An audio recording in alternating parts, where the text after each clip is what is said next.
ఏపీలో హైటెన్షన్. మాజీ మంత్రి జోగి రమేష్ ఇంటికి నిప్పు. Video viral. టీడీపీ శ్రేణులు భారీగా తరలివచ్చారు. ఇబ్రహీంపట్నంలోని జోగి రమేష్ నివాసంకు వెళ్లి బీభత్సం చేశారు. కొంతమంది ఫర్నిచర్కు మంటలు పెట్టారు. మొత్తంగా దీంతో ఏపీ వ్యాప్తంగా టెన్షన్ వాతావరణం నెలకొంది. ఆంధ్రప్రదేశ్ రాజకీయాలు హైటెన్షన్కు దారితీశాయి.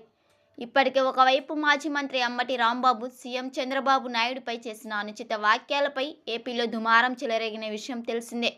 దీనిపై అంబటి రాంబాబును అరెస్టు చేశారు. అంతకుముందు అంబటి రాంబాబు గుంటూరులోని ఆయన నివాసంలో టీడీపీ శ్రేణులు నానా హంగామా చేశారు. ఇంట్లోకి ప్రవేశించి ఫర్నిచర్ ధ్వంసం చేశారు. కారును తుక్కు చేశారు. భారీ బందోబస్తు మధ్య పోలీసులు రాత్రి అంబటి రాంబాబును పిఎస్కు తరలించి, మరోవైపు ఈ ఘటన మరొక ముందే మరో వైసీపీ మంత్రిపై దాడి ఘటనపై పెను సంచలనంగా మారింది. మాజీ మంత్రి జోగి రమేష్ విజయవాడలోని ఆయన ఇంటిపై టీడీపీ కార్యకర్తలు దాడి చేశారు. రాళ్లు రువ్వుతూ ఏకంగా నిప్పు కూడా పెట్టారు. మాజీ మంత్రికి వ్యతిరేకంగా నినాదాలు చేశారు.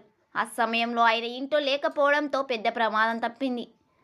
మాజీ మంత్రి జోగి రమేష్ ఇంటిపై పెట్రోల్ బాంబులు వేసి మరీ దుండుగులు నింపు పెట్టారు. పోలీసులు కంట్రోల్ చేస్తున్నా కూడా అల్లరి ముఖాలు రెచ్చిపోయాయి. దీనిపై ఇబ్రహీంలో భారీగా పోలీసులు బలగాలను మోహరించారు.